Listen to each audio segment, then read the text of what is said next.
만약 네. 과거로 다시 돌아갔을 때 네. 여전히 매장을 다시 여실 것 같나요? 이 기억을 가지고 네, 가지고. 돌아간다면 이 기억을 가지고 돌아간다면 아마 사실 너무 쉬운 얘기는 아니지만 네. 너무 아쉽게도 매장 폐업을 결정을 하셨잖아요. 네네. 그 폐업을 결심하게 된 순간과 이유가 있을까요? 앞전에 설명드렸던 거랑 좀 이어질 것 같은데 저는 인생에서 우선순위가 돈이 아니지만 운영하는 거에서는 그게 따라올 수밖에 없거든요, 사실. 매장에 손님이 많건 적건 필수적으로 비용은 계속 발생해요. 그렇기 때문에 매장을 열 거면 거기서 수익이 나야 돼요. 그게 그냥 저는 무조건이라고 생각하거든요. 근데 저희가 생각했을 때, 판단했을 때 정말 딱 손익 분기 정도였던 것 같아요. 그냥 손해랑 이익이랑 딱 그냥 일정하게 맞아떨어지는, 더 이상 여기서 크게 운영하는데 다시 재투자를 할 만큼의 재화가 벌어지지 않는 그런 상황들이 계속 이어지다 보니까 좀 스트레스가 컸던 것 같아요. 그리고 저 같은 경우에는 이제 어리지 않기 때문에 결혼도 앞두고 있고 그냥 내가 하고 싶다고 덜컥 했는데 언제까지 이거를 여자친구한테 이제는 와이프가 될 사람인데 가족이 될 사람인데 내가 기다려달라고 할 수 있을까? 이런 생각이 들고 그러면서 자연스럽게 폐업을 하는 건 어떠냐라는 이야기도 나왔던 것 같아요. 되게 어떻게 보면 현실적인 얘기인 것 같은 게 네. 매장을 운영하는 데 있어서 보통 처음에 이제 창업을 할 때는 그 목돈이라는 걸 들고 시작을 하잖아요. 맞아요. 분명히 대출도 받아서 어느 정도 내는 것도 있고 내가 네. 목돈으로 해서 당장에 몇 개월 정도, 뭐 길게는 1년 정도에 어느 정도 버틸 수 있는 금액 같은 걸 보통은 마련을 하고 시작을 하는데 문제는 그러다 보니까 맨 처음에는 심적으로는 부담이 덜 할 수 있는 것 같아요. 맞아요. 당장은 내가 이게 마이너스여서 원래 처음엔 그런 거지 하면서 맞아요. 버틸 수 있는데 문제는 그게 유지가 되고 더 나아지지 않는다면 사실 매장을 운영했을 때 다들 생각보다 고려를 못하는 게 고정비에 대해서 맞아요. 조금 놓치게 되잖아요. 네. 월세라는 것도 분명히 있고 네. 그거 외적으로 뭐 인건비가 든다면 인건비도 있고 내 인건비도 사실 필요하고 맞아요. 그리고 내가 주기적으로 구매해야 되는 물품들이나 또 하게 되면은 필수적으로 렌탈을 한다든지 네. 비용들이 발생했었을 때 이게 처음에는 별 생각이 없지만 나의 수익이 없다 보면은 점점 거기서 마이너스가 생기다 보면은 어느 순간 빵꾸가 나기 시작하는 거잖아요. 전 되게 좋은 얘기 해주셨다고 생각한 게 처음에는 다들 내가 하고 싶은 일이니까 내가 이 정도는 견디면서 해야지 하는데 현실적으로 견딜 수 없는 타이밍이 왔었을 때 그걸 어떻게 돌파할 것인가. 근데 문제는 그 돌파를 그때 가서 하면 늦잖아요. 맞아요. 그때 가서 할 게 아니라 그 일이 벌어지기 몇 개월 전, 최소 반년 전부터는 사실 그게 마련이 돼서 맞아요. 돌파를 해야 되는데 보통은 그게 앞닥쳤을 때 하게 되기 때문에 맞아요. 그게 창업이 되게 힘든 이유인 것 같습니다. 맞아요. 말씀하신 대로 사실 고정적인 비용을 제외하더라도 카페 같은 경우에는 커피만 먹으러 오는 분들은 저는 사실은 많지는 않다고 생각하고 그 카페에 먹었던 요소가 공간이 됐던 아니면 음악이 됐던 아니면 사장님들이나 직원이 됐던 어떤 요소든 플러스 뭐가 있으니까 저는 그곳을 방문하신다고 생각하거든요. 그러다 보면은 계속 뭔가 업그레이드를 해야 돼요. 그러니까 이게 무슨 말이냐면 내가 벌어들여서 다시 재투자를 해야 또 그만큼 그게 유지가 되는 것 같아요. 그게 없으면 그대로 그냥 열어만 두고 우리는 똑같이만 하면 그거는 도태되는 거라고 생각하고 특히나 카페 같은 경우에 좀 그런 것 같아요. 계속 인테리어를 어느 시점이 되면 좀 바꿔본다든지 아니면 어떤 요소가 됐던 뭐 장이 됐던 뭐 아니면 머신이 됐던 그런 것들은 이제 시간이 지나면 낡으면 또 자연스럽게 교체를 해야 되니까 그런 비용들도 좀 염두에 두고 운영을 해야 되는 거죠. 그러니까 이런 걸 제가 익숙한 사람이 아니다 보니까 그런 거에서 더 힘들었던 것 같아요. 모든 자영업이 사실 특히 외식업 쪽은 다 그러겠지만 커피 쪽이 진짜 힘들다고 느끼는 게 일단 새로 생기는 데도 너무 많다. 그러다 보니까 처음엔 내가 되게 개성도 있었을 수 있고 내가 갖고 있는 메뉴들이 특이했을 수 있는데 사실 그거를 따라올 수 있는 곳들은 너무 많고 맞아요. 내가 항상 새로울 수는 없고 맞아요. 그러다 보니까 아까 잠깐 말씀드렸던 데이터상에서도 3년 차 때 제일 많이 폐업을 하지만 그 다음에 이제 4, 5년 차가 두 번째로 높고 9년에서 10년 차가 됐었을 때는 나와 같이 열었던 10명의 사장님 중 아니면 100명 중에는 90명이 문을 닫거든요. 그러니까 90%가 폐업을 하다 보니까 결국엔 100명 중에 10명이 살아남고 10명 중에 1명이 살아남는 게 카페 시장인데 말씀하신 것처럼 내가 계속 변화하지 않으면 뭔가 재투자를 하지 않고 나의 변화를 주지 않고 나는 그대로만 간다? 그랬을 때는 손님 입장에서 확실히 맞아요. 커피 하나만으로 아니면 메뉴 하나만으로 아니면 뭔가 하나만으로 올 수 있는 이유는 안 되는 것 같아요. 맞아요. 정말 그 매장이 코앞에 있다라면 갈 이유가 될 텐데 맞습니다. 그게 아니라 내가 어찌건 대중교통이든 뭐를 타고 가야 되는 매장이라면 그거 하나만으로는 확실히 승부가 될 수 없는 것 같습니다. 그러다 보니까 카페 창업이 정말 신중해야 되는 이유가 네. 나의 자아 실현만 했었을 때는 네. 손님들을 또 오게 하는 설득이 쉽지 않다. 맞아요. 그러다 보니까 어떻게 보면 매월 원두도 교체를 하셨었고 네. 또 시그니처 메뉴도 변경을 하셨는데 네. 이거를 하셨을 때 장단점이 지금 와서 생각해 봤을 때 좀 어떤 게 있는 것 같으신가요? 저희 같은 경우에 초반에 브랜딩 그 작업에서 여자 대표님하고 얘기할 때 저는 커피 파트에서는 우리는 로스팅을 직접 하진 않지만 우리 매장에 특별한 메뉴가 있으면 계속 고정적인 게 아니라 계속 좀 바뀌면 주기적으로 그럼 이게 찾아오는 요소가 될 수도 있지 않을까? 물론 잘해야 된다는 조건하에 그래서 시작을 했던 거고 장점 같은 경우에는 실제로 저희가 생각했던 전략대로 바뀌는 시기 때쯤 그것만 드시러 오시는 분들도 계셨어요. 나름 계속 그렇게 주기적으로 바꾸다 보니까 프레임이 노 프로그램은 창작음료를 이제 잘한다, 시그니처를 잘한다 이런 프레임도 좀 씌워졌던 것 같아요. 그런 것들은 굉장히 큰 장점이었고 단점은 그걸 계속 주기적으로 바꿔야 되다 보니까 이 진짜 너무 머리가 너무 아파가지고 그게 단점이라면 단점이고 어떻게 보면 또 그렇게 하면서 제가 또 성장한 부분이 있기 때문에 그렇습니다.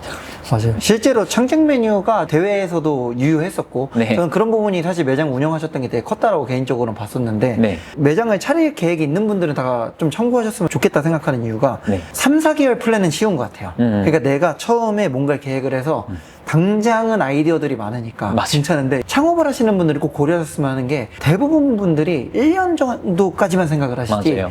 나의 매장이 2년 뒤, 맞아요. 3년 뒤, 5년 뒤에 그림을 안 그리시는데 맞아요. 저는 그 그림이 안 그려진다라면은 사실 창업을 한 번은 좀 다시 생각해 봐야 된다고 생각을 합니다. 맞아요. 진짜 중요한 말씀이신 것 같아요. 그게 아까도 비슷한 얘기를 하셨었는데 뭐 잘 안 되는 시점에 그때 가서 이제 뭔가 바꿔보려고 하면 이미 늦었어요. 사실은. 그래도 늦었어도 시작하시면 다행이죠. 근데 똑같은 것 같아요. 장사를 내가 마음 먹었으면 내가 맛있는 커피만 만들고 싶다 이런 목적이 아니라 정말 창업을 하시고 싶은 거라면 내 1년 뒤 우리 가게 2년 뒤, 3년 뒤까지는 한번 어떤 모습일지 그리고 목표를 조금 더 저희가 잘 못했던 게 그런 부분인 것 같아요. 목표 설정을 정성적인 부분만 좀 많이 목표 설정을 많이 했던 것 같아요. 예를 들면 인스타 팔로워 뭐 1만 채워보자. 근데 이게 실제로 우리한테 현실적인 도움이 되느냐 했을 때는 엄청 큰 도움은 안 돼요. 실제로는. 그런데 만약에 예를 들어서 우리가 이 매장에서 매출을 1,500만 원, 2,000만 원 해보자 언제까진 이렇게가 됐었다면 그 목표 달성을 하기 위해서 어떠한 우리들이 행동을 취했을 텐데 그것들을 해놓고 창업을 하는 거랑 그런 것들을 설정하지 않고 창업을 하는 거는 좀 차이가 많이 크다고 생각해요. 그러면은 또 하나 궁금한 거는 네. 창작 메뉴를 계속 바꾸시면서 네네. 많이 이제 주력을 가져가셨는데 네. 카페에서 창작 메뉴가 필수라고 보시나요? 약간 대회랑 좀 비슷한 것 같은데 저는 노 프로그램 위치이고 그러다 보니까 좀 더 그런 식의 접근이 있었고 그리고 브랜딩 작업을 할 때 노 프로그램이란 브랜드 네이밍 자체가 좀 도전의 의미를 저희는 많이 내포하고 있었거든요. 그러다 보니까 계속 바뀌는 창작음료가 저한테는 개인적인 도전이고 우리한테는 도전인 거라서 브랜드로서 좀 인정을 받으려면 거기에 소속되어져 있는 사람들의 행동이 좀 일치해야 된다라고 저는 생각을 해서 좀 도전적인 행보를 저희가 나름 가져가려고 했던 거거든요.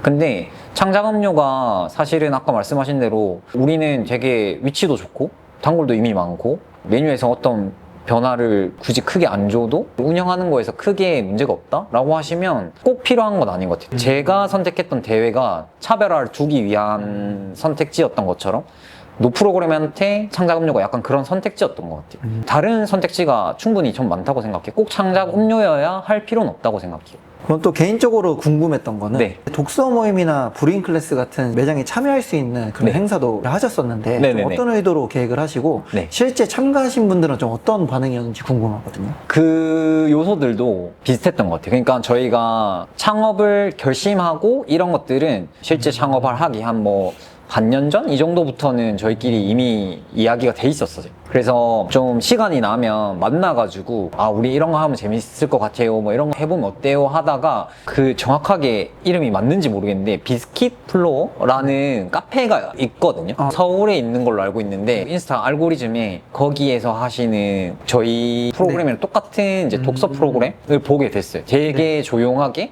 그냥 본인이 읽고 싶은 책을 가지고 오셔가지고 편하게 읽다 가셔라 근데 그게 되게 너무 좋았어요, 저한테. 뭐, 물론 참여는 하진 않았지만. 그래서 그거를 제가 이제 여자 대표님한테 소개를 해드렸더니 너무 좋다 해서 거기에서 이제 오마주 영감을 얻어서 산 책에서 책을 그 한자어로 책자였나? 뭐 이렇게 해가지고 저희가 산책이라는 프로그램을 매주 했었어요. 반응이 저는 되게 좋았다고 생각해요. 그것 때문에 오시는 분들도 많았고 그것만 하러 오시는 분도 꽤 많았어요. 브루잉 클래스 같은 경우에는 사실 시작하게 된 거는 저희가 하고 싶어서 했다기보다는 그때가 정말 힘들었던 그 주문 건수 10건 이때였거든요. 아, 진짜 안 된다. 우리 뭐라도 해보자. 그래서 그러면 내가 원데이 브루잉 클래스를 한번 해보겠다 해가지고 하게 된 게 또 호응이 꽤 좋았어가지고 그러던 와중에 대회도 수상하고 이러니까 그게 자연스럽게 좀 계속 와주셨던 것 같아요. 마지막 질문까지는 아니지만 네. 핵심 질문이 될 수 있을 것 같은데 네. 바리스타로 시작을 하셨고 네. 그러다가 매장도 직접 오픈을 하셔서 운영도 해보셨고 이제는 다시 바리스타 포지션으로 돌아가셨는데 네. 많은 이제 젊은 바리스타 분들이 목표를 하고 있잖아요. 내 매장을 갖는 것을. 이 경험을 다 해보신 입장에서 좀 현실적으로 어떤 조언을 좀 하실 수 있을 것 같으신가요? 이게 근데 좀 안타깝기도 해요. 그냥 한국에서는 바리스타라는 직업으로 들어오면 좀 정해진 루트처럼 이렇게 가는 것 같아요. 네. 그래서 좀 안타깝기도 하고 결국엔 바리스타들의 수명이 30대 중반 이상, 뭐 40대를 넘어가면 뭔가 바리스타는 더 이상 못할 것 같이 느껴지고 내 가게를 해야 될 것만 같고 그래서 실제로 그런 나이대에 제 또래들은 많이 그 선택들을 하시고 그런 것들이 되게 현실적으로 안타까운데 그럼에도 불구하고 창업은 진짜 현실이기 때문에 고민을 많이 하셨으면 좋겠어요. 저는 창업했을 때 돈으로 환산될 수 없는 어떤 기쁨이나 이런 것들을 제 인생에서 가장 많이 느꼈던 1년 6개월이었거든요. 그 준비하는 과정까지 한 2년 가까이는 행복했던 순간으로 치면 제일 행복했던 순간은 사실 노프로그램을 운영했던 때였던 것 같아요. 근데 제가 진짜 현실이라고 계속 말씀드리는 게 진짜 현실이기 때문에 매일매일 내가 눈을 떴을 때는 거기가 행복이랑 비례하는 스트레스는 커요. 이게 나만 겪으면 상관없는데 내 주변인들한테도 안 좋게 작용이 되는 걸 전 경험을 했고 그리고 저희는 동업을 했잖아요. 네. 실제로 창업하기 전에는 저희가 한 번도 싸운 적이 없거든요. 엄청 사이가 좋았었어요. 창업하고 나서는 네 여기까지만 하겠습니다. 거의 네. 너무 서로에게 현실. 네, 특히 제가 너무 상처를 많이 주기도 하고 여자 대표님한테 그건 진짜 현실이기 때문에 생각을 많이 하셨으면 좋겠습니다. 네. 그럼 만약에 이제 매장을 다시 차리게 된다라고 했었을 때는 좀 어떤 부분들을 먼저 더 집중을 할 것 같으세요? 제가 이 생각을 가진 상태로 만약에 매장을 다시 한다라고 하면 아마 일단은 굉장히 높은 확률로 저는 사업은 다시는 안 할 것 같기는 한데 글쎄요 좀 더 제가 중요하지 않다라고 생각했던 부분들에 대해서 다시 한번은 좀 짚어봐야 된다고 생각해요. 그러니까 중요하지 않다고 생각했다기보다는 저희끼리 중요도가 낮다라고 생각해서 이거를 너무 간과했던 부분들이 실제로는 운영하는 데서는 굉장히 중요도가 컸던 것 같아요.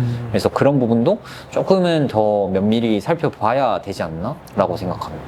혹시 그게 어떤 부분들인지 좀 일단은 시작할 때는 아까 말씀하셨던 그런 고정 비용이나 아니면은 들어가는 변동 비용이나 이런 것들을 대략적으로라도 파악할 수 저는 있다고 생각하거든요. 왜냐하면 데이터들이 많이 있어요. 실제로 커디터나 아니면 월간 커피 잡지를 보거나 이러면은 굉장히 좋은 소스들이 많이 있어요. 그런 것들만 봐도 공부가 많이 되실 거고 상권 같은 경우에 사실은 결과론적인 얘기라고 생각하거든요. 무슨 말이냐면 살아남아서 정말 잘된 분들은 상권 다 필요 없다라고 말씀하세요. 근데 사실 그 과정에서 그분들은 정말 뼈를 깎는 노력을 하셨을 거라고 생각하거든요. 아까 말씀하셨던 뭐 10년 차 되면은 내 주변에 카페 같이 시작했던 사람들은 다 이제 나가 떨어지고 네. 한두 명만 남잖아요. 네. 그분들은 정말 자기 인생을 갈아 넣는다는 표현이 맞잖아요. 근데 사실 그거를 시간이랑 돈이랑 환산해 보면 이분들은 제가 봤을 땐 최저임금도 안 받고 일하는 거거든요. 진짜 좋아서 하는 거라고 생각해요. 그분들은. 그런 사람들이 살아남으면 다행인데 그런 사람들도 살아남기 힘든 게 창업이에요. 그래서 저는 그런 상권이나 이런 것도 좀 중요하다고 생각해요. 그래서 시작할 때는 그런 것도 조금은 생각을 많이 해보시고 접근을 하시는 게 맞지 않나? 라고 생각을 합니다. 종합적으로 얘기를 해보면은 사실 매장을 차리는 데 있어서 저 같아도 그럴 것 같은 게 내 브랜드를 만든다는 것 자체는 되게 설레는 일이잖아요. 맞아요. 그러다 보니까 사실 뭔가 조금은 더 주관적으로 가게 될 수밖에 없는 것 같아요. 뭔가 맞아요. 객관적인 수치, 객관적인 상황 파악보다는 내 주관적으로 또 이게 상상하다 보면 되게 설레잖아요. 사실 내가 만든 이러한 거에 사람들이 와가지고 기쁘게 와주고 이런 걸 그렸으면 너무 좋은데 사실 이거는 현실이다 보니까 내가 돈이 많고 내가 없으면 우리 부모님이 많다. 그러면 오케이겠지만 사실 그런 사람들은 너무 소수기 때문에 나의 자본을 갖고 운영을 하게 된다라고 했었을 때 기본적으로 내가 잘 팔 수 있는 곳을 고르는 것도 되게 중요한 일이고 맞아요. 물론 아까 말씀하신 것처럼 상권을 뛰어넘는 나의 뼈를 깎는 노력과 운과 이런 걸 해서 잘 되는 분들도 있지만 저는 사실 이런 예시를 들 때는 소수의 예시보다는 다수의 예시가 좋다고 생각합니다. 저도 빌 게이츠처럼 되고 싶죠. 근데 빌 게이츠가 저의 인생의 나름의 아이돌이나 그게 될 수 있지만 그게 네. 저의 들기 좋은 예시가 될 수 있다고 생각하진 않거든요. 맞아요. 그러면 그랬을 때는 좀 더 현실적인 예시를 들어야 되기 때문에 말씀하셨던 그런 금액적인 부분과 나의 예산을 들고 봤었을 때 어느 정도의 계획이 쓸 수 있는지 그리고 나는 이 매장을 가지고 어떤 식으로 이 기간 동안 운영을 할 것인지 이러한 것들이 세워지지 않은 상태로 그냥 단순히 내가 잘할 수 있을 것 같아 라는 이거는 사실 정말 현실적으로 쉽지 않다. 맞아요. 진짜 중요한 말씀이신 것 같아요. 그분들은 결국에는 뼈를 깎는 고통과 플러스 운도 정말 전 따랐다고 생각하고 그분들이 결국에는 살아남은 1인들인 거잖아요. 네. 그래서 나도 저 사람들처럼 될 수 있어. 이거는 사실은 조금 위험한 접근이라고 생각해요. 아까 말씀하신 대로 카페가 10만 개인데 네. 그런 것들은 우리가 예를 들면 서울도 추천해줘 하면은 물론 새로 생긴 곳들도 잘 하시는 곳들이 많지만 여태까지 살아남아서 잘 해오신 분들은 커피 하시는 분들끼리는 추천해줘 하면 다 고만고만한 곳들을 전 추천한다고 생각하거든요. 부산도 마찬가지고. 그렇다는 거는 그 사람들 시작할 때 딴 사람들 같이 시작하신 분들이 없었을까라고 생각했을 때 전 아니라고 생각하거든요. 분명 그분들보다 아마 당시엔 더 잘 나가는 분들도 계셨을 거고 근데 지금까지 살아남지 못했다는 거는 그분들이 그러면 덜 노력했냐? 저는 그건 아니라고 생각하거든요. 그래서 창업은 내 인생이랑 진짜 직결되는 부분이니까 말씀하신 대로 내가 그냥 뭐 여유도 있고 그냥 뭐 좀 한번 해보고 싶어 라고 그냥 창업 자체에 의미를 두고 싶으신 거면 하셔도 괜찮죠. 괜찮지만 이게 나의 정말 중요한 어떤 경제적 수단이나 내 직업 활동이 될 거라고 생각하신다면 그렇게 쉽게 하셔서는 안 된다고 생각해요. 맞아요. 커피 맛을 그래도 중요하게 생각하시면서 창업하시는 분들이 많으시다 보니까 그런 분들한테 개인적으로 항상 늘 말씀드리고 싶은 게 제발 다른 매장 가가지고 이 커피보단 내가 나은데 라는 생각은 버리셨으면 좋겠어요. 왜냐하면 저는 그 카페를 조사하러 갔었을 때 봐야 되는 건 이 카페가 도대체 사람이 왜 많은지에 대해서 커피 맛은 당연히 보겠지만 그 외적인 요소들 예를 들어 직원이 어떻게 사람들을 응대하고 있는지 아니면 내가 손님으로 여기 왔었을 때 어떠한 점이 나를 편리하게 하는지 그런 서비스적인 측면과 호스피탈리티적인 측면, 음식의 퀄리티 이런 것들 다 봐야 되는데 저는 너무 안타깝다 생각하니 가가지고 이 정도면 내가 더 우리 인테리어가 더 낫지 약간 이런 맞아. 이건 너무 단순한 접근인 맞아. 것 같아요. 스타벅스 가가지고 스타벅스 컵이 맛없잖아가 아니라 뭐 요즘에는 약간 흐름이 꺾이긴 했지만 계속해서 새로운 메뉴를 내고 네. 새로운 굿즈를 내고 물론 자본력이 바탕이 돼 있기도 하지만 그런 점들을 보기 때문에 저는 뭔가 다른 매장을 가서 분석할 때 단순히 맛적인 1차원적인 생각보다는 정말 서비스, 말투, 여기 있는 이런 사소한 디테일들이 뭐가 있는지를 내가 이해하지 못했으면 거기를 분석을 안 한 거라 생각을 해요. 그렇기 때문에 정말 내가 예시로 삼고 싶은 데 간다면 맛적인 것도 보겠지만 그 외적인 것들은 뭐가 있는지를 좀 많이 보셨으면 하는 생각이 있습니다. 제가 딱 이렇게 생각을 가진 상태로 창업한 인간이 저라고 생각하시면 될 것 같아요. 제가 창업하기 전에 베르크에서 했던 역할 중에 하나가 뭐냐면 원두 사용하시는 데 있어서 불편하신 점은 없으신지 뭐 이런 것들을 체크해드리는 역할도 전담해서 하진 않았지만 그런 부분도 했었거든요. 그래서 가보면 사실은 상상을 초월하는 분들이 꽤 계세요. 네. 이러시면 안 되는데 싶은 행동을 하시는 분들이 꽤 많이 계세요. 근데 가보면 장사는 좀 아이러니하지만 그런 데가 잘 되는 곳들이 또 많이 있어요. 정말 막 긱처럼 막 커피 막 저보다 더 막 열정적으로 하시고 저보다 지식도 많으시고 이런 분들 가게 가면 정말 안타깝게도 그런 곳은 사장님 혼자 계시는 경우가 좀 많았던 것 같아요. 그 두 가지 요소를 다 갖춘 분들은 이미 뭐 너무 월등해서 장사가 굉장히 잘 되시지만 또 제가 커피 쪽으로만 봤을 때는 이렇게 하시면 조금 그러신데 라고 생각하는 곳들이 오히려 항상 만석이고 그래서 좀 부장님이 잘 짚어주신 게 저도 그때 되게 우물한 개구리처럼 되게 건방졌던 것 같아요. 아, 지금 창업하신 분들 현실이 이렇다는 거야? 그러면 나는 이분들보다 맛있게는 할 수 있을 것 같은데? 라는 그런 좀 무모한 자신감이 있었던 것 같아요. 딱 지금 말씀하신 게 진짜 중요한 부분. 장사가 잘 되는 곳들도 한번 가보시고 안 되는 곳도 한번 가셔서 아, 여기는 커피는 맛있는데 왜 안 되지? 뭐 때문에 안 될까? 이런 것도 한번 보시고 하셨으면 좋겠어요. 저희 이제 마무리 단계로 가고 있는 것 같은데 네. 정말 궁금한 질문 중 하나인데 만약에 저희가 그냥 가정을 했었을 때 만약 네. 과거로 다시 돌아갔을 때 네. 여전히 매장을 다시 여실 것 같나요? 이 기억을 가지고 네, 가지고. 돌아간다면 이 기억을 가지고 돌아간다면 아마 높은 확률로 안 할 것 같은데 근데 그럼에도 불구하고 만약에 과거로 돌아간다면 다시 그만큼의 시간이 저가 생기는 거잖아요. 네. 좀 더 준비해서 1년 6개월보다는 좀 더 오랫동안 지속할 수 있게끔은 하고 싶어요. 저도 그렇고 여자 대표님도 그렇고 노프로그램이라는 브랜드를 하면서 진짜 인생적으로도 많이 성숙해지고 둘 다. 그리고 너무 많은 큰 사랑을 받았던 것 같아요. 저희가 그만두겠다고 폐업을 하겠다라고 인스타 공지에 올렸을 때 반응이 정말 폭발적이었거든요.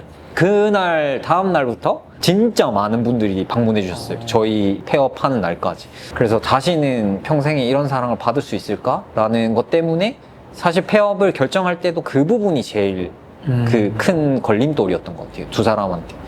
만약에 하게 된다면 그러면 조금 더 잘 준비해서 지금보다는 더 잘 하고 싶어요. 그건 또 만약에 네. 그것도 더 전으로 가서 커피를 할 수 있다 안 할 수 있다 했었을 때 또 여전히 커피를 하실 것 같나요? 이거는 그냥 100% 할 것 같아요. 제가 태어나서 사실 제가 뭐 학교를 이제 고등학교에서 대학을 진학할 때도 그렇고 제가 뭔가를 하고 싶어서 어떤 의사결정을 했던 순간들이 제 인생에서 그렇게 많지는 않았던 것 같아요. 제 개인적으로. 제가 인생을 살면서 유일하게 뭔가 갑자기 멋있어 보여서든 그 이유가 뭐가 됐던 해보고 싶다라고 했던 게 커피가 처음이었거든요. 그렇기 때문에 저는 과거로 돌아가도 커피는 할 것 같고 그 제가 본 영화 중에 그 미국 영화 중에 아메리칸 셰프라는 영화에서 그 주인공이 아들한테 그런 얘기를 해요. 이 사람이 자기 인생은 되게 실패했지만 난 아빠로서도 좋은 아빠가 아니고 남편으로서도 좋은 남편이 아니지만 난 이거는 그래도 꽤 잘해 이러면서 요리는 자기는 그래도 꽤 잘한다고 좋아한다고 하거든요. 네. 그러면서 난 이 일 하면서 되게 내가 사랑하는 사람들 많이 만났다 뭐 이런 류의 대사를 했던 것 같아요. 네. 그래서 좋아하는 일들이 이 일로 많이 생겼다라고 했던 것 같아요. 그래서 제가 돌이켜보면 제 인생에서 커피를 시작한 게 한 이제 10년 조금 넘은 것 같은데 거의 대부분 제 기억에 그리고 제가 좋아하는 사람들 그리고 저를 좋아해주는 사람들은 다 제가 커피를 하면서부터 생겼던 것 같아요. 그래서 저는 커피는 무조건 다시 할 것 같아요. 이게 거의 저희가 1시간 반 정도를 지금 촬영을 했는데 네. 개인적으로는 되게 재밌었고 네. 진짜 궁금했던 거를 질문을 했는데 너무 답변을 잘해주셔서 너무 유익했던 시간인 것 같습니다. 감사합니다. 오늘 어떠셨어요? 우선 이런 처음 하는 팟캐스트에 처음으로 초대해 주셔가지고 이게 잘 돼야 되는데 아유. 제가 말을 잘 못해가지고 좀 걱정이 되는데 너무 저도 재밌었어요. 제 생각을 어디선가 얘기할 수 있다는 거는 좀 저는 좋은 것 같아요. 그래서 초대해 주셔서 너무 감사하고 저는 너무 즐거웠습니다. 조회수가 뭐가 중요하겠습니까? 네, 저희가 즐거웠으면 됐죠. 조회수가 잘 나와요. 네, 이래놓고 창업은 여러분 현실이야 저희는 얘기할 거지만 때로는 하고 싶은 일도 해야죠. 맞습니다. 저희가 오늘은 이제 쿼리터 팟캐스트 1편에서 카페 창업, 현실과 로망 사이라는 주제로 한번 이야기 나눠봤는데 카페 창업이 절대 쉬운 일은 아닌 것 같습니다. 하지만 또 그 와중에 내가 좋아하는 일을 정말 열심히 하고 잘함으로써 또 그런 꿈들을 주셨던 분들도 있기 때문에 오늘의 얘기는 여러분들 카페 창업 정말 현실적으로 힘드니까 여러분들이 하고 싶은 일을 다 제껴두고 진짜 장사를 위한 거에만 집중하세요는 아니고요. 하지만 때로는 내가 좋아하는 일을 하기 위해서는 또 내가 집중해야 되는 일도 있기 때문에 어떻게 보면 그런 경험을 가지셨던 분의 이야기를 좀 듣고 창업을 하는데 참고를 하셔서 정말 좋은 사업을 하셨으면 해서 저희가 오늘 주제를 한번 다뤄봤습니다. 그래서 저희 쿼리터 팟캐스트는 1편에서 끝나지 않습니다. 2편도 아직 섭외는 안 했지만 또 더 유익한 내용으로 돌아올 예정이니까요. 저희 팟캐스트도 많이 사랑해 주시면 감사할 것 같습니다. 그럼 투비 커피 뉴 커피 뉴. 죄송합니다. 투비 커피 뉴.